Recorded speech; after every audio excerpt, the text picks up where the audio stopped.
Hello everybody, this is Dion with OPTVUE, introducing you today to our motorized window. Going to go over a couple of the basics. We're not going to get super specific. I'm sure there's some of you out there that have very specific detailed questions.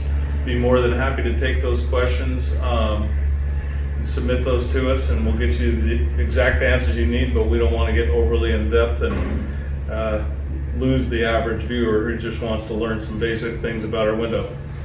So this is a 7 foot wide by 5 foot tall pass-through window. This is our maximum square footage size for our small motor system. It's 35 square feet. In any configuration, 35 square feet is our maximum configuration. When we go beyond that, we have a large motor system. It goes up to 160 square feet in any dimension. And currently we're working on a mid-sized actuator motor system that will kind of hit that mid-range. But right now we just have the two systems. This particular window build, this is a black Clad exterior with a Sapele Mahogany stained grade interior. So what I want to show you right now is pretend that this window is just delivered to your job site and you've uncrated it, you've lifted it into your opening, you've secured it to your structure through the flange, and now you're going to power it up for the first time. So we just want to show you how easy it is to get your motorized window up and running. All the motors are contained within the window itself. The motors don't go outside of the window. There's no special accommodations. The power supply, you just need a simple 110 wall receptacle that you're going to plug the power supply into. There's nothing special. The motor comes with two types of wiring harnesses. Two different types of window control harnesses. One will be a wired remote pendant, the other being a wire whip that can go to a wall switch for you to supply your own wall switch in your residential or commercial location.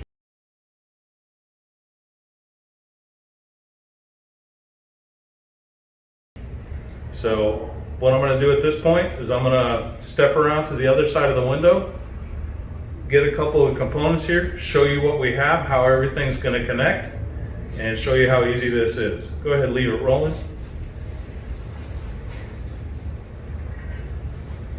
This here's our power supply. This power supply is going to plug into a simple 110 wall socket.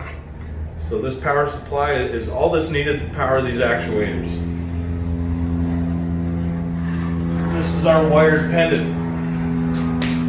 This is a remote control with an up-down switch that will allow you to immediately control the window on the job site with no special wiring. So you can drop the window in place, get immediate control over the window.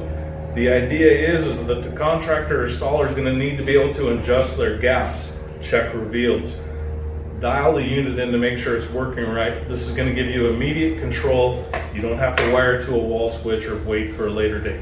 So I'm going to go ahead and step around to the other side of the unit right now, and we're going to plug in the motors. This is, like I said, this is the way it would have come out of the box. You're going to have two wire leads, one on each side of the window. They're going to plug into this power supply. You're going to take this power supply and plug it into the wall, and you have immediate power for your window. Leave it rolling.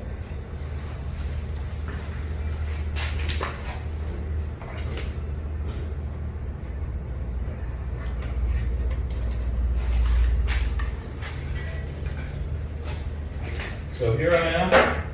This is my power supply. I'm going to take my motor on the right-hand side as viewed from the interior. This is going to get plugged in to the power supply.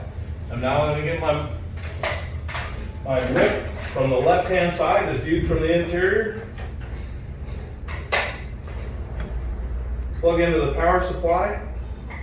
As soon as you plug it in, you're going to hear the system click back and forth a little. That's the motor synchronizing. Once you have that plugged into the power supply, you're going to grab your pendant control, plug it into the power supply box. It's a 7-pin connector. And this right now for all intentional purposes, is no different than your drop site. You can set this on top of your cabinet, drop the power supply on the floor. We can mount and make this look pretty later. Right now, we're trying to get control over your unit. Right now, this unit is powered and supply ready for operation. Make sure my wires are out of the way here. So we're going to go ahead and open this window.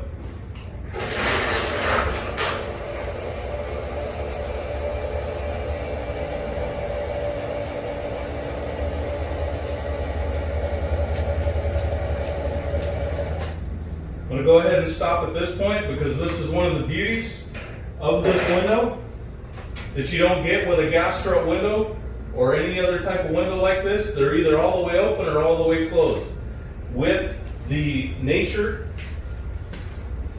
of this motorized automated pass-through window, you can open the window, stop it at any position for ventilation or however you see fit to use your window. Now these windows can be configured with a roll down screen, motorized or manual. But keep in mind, as you keep adding components, you keep adding to jam depth. Again, for you detailed people that need that information, we'll get to that at a later date. So right now, this window is from sash to jam. This is open about 24 inches. Far from 90 degrees, but enough to get good ventilation. I'm gonna go ahead and step back around to the other side of the window. We're gonna bring this window open to 90 degrees and so you can have a look at it.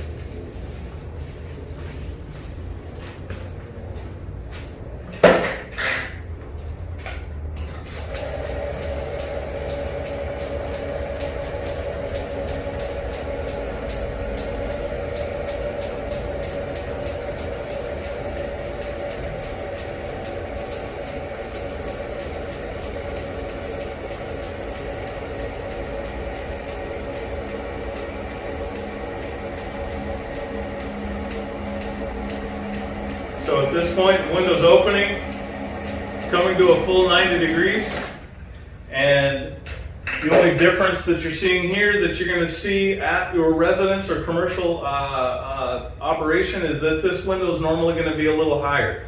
The reason we display it and use it in this fashion is this is actually a rack that we use the window to test on it and work on it in the shop. And that's obviously better achieved at a lower height where the guys in the shop can reach things. So that's why we're a little bit lower than normal. This normal window would normally sit about 12 inches taller. So to gain perspective, this window, I'm 6 foot, and this window would be a lot higher. So to give you an idea. So here we are, we have our concealed motor covers. On a gas strut window, we would call these our gas strut covers. These are veneered to the interior, Sapele Mahogany. When you're looking at these, they're slim and clean and completely cover the motors, so you don't see any of those mechanical items. You don't see these actuators, you don't see these arms.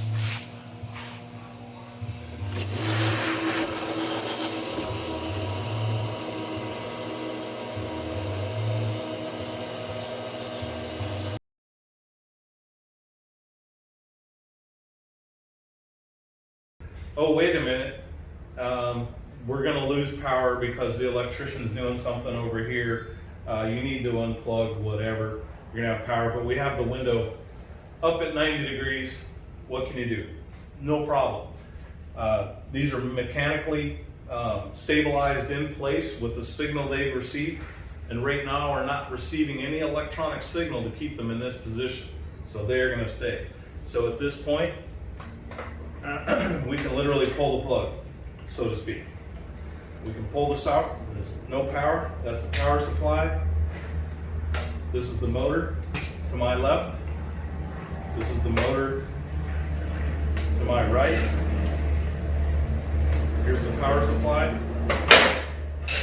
Here's the wired pendant. Now the unit is holding open on its own with the actuators in place. If you need to reroute wires, do whatever you got to do, take as long as you want.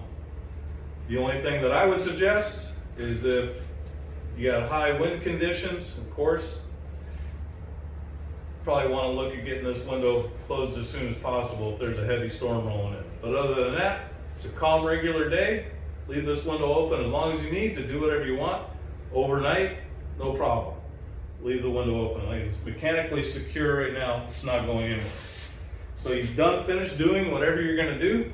You now have your power back. You're gonna close the window up and you're ready to wrap this thing up. You've made your adjustments and you're ready to power this thing back up. It's a simply reverse scenario. We're going to connect your left and right motors. It does not matter. There are two inputs here. It doesn't matter if one motor goes on the left or right. It does not matter. They're going to self-synchronize. Put it here, put it there, it doesn't matter. Go ahead, we got a 7-pin connector for this wired remote. And we'll fade in and out to a wiring harness that's a 7-pin connector for a momentary wall switch for operation. We're going to go ahead and plug this in. This is a simple power supply, the same thing you see on most computers or printers. Same thing. Plugs in here. Just hit it gives it like a little double click, click, click. That's everything synchronizing and reading together. And we're back in action. Here's my wired pendant. We're going to go ahead and close this guy. And again, the nature of this window, we can stop wherever we want. Where do you want to stop? Right here? That's the spot. You know, maybe the sun's coming in at a weird angle. You got a server behind the window here on the inside, and bringing that window down a little bit helps. Whatever it is, doesn't matter. Go ahead and bring the window down.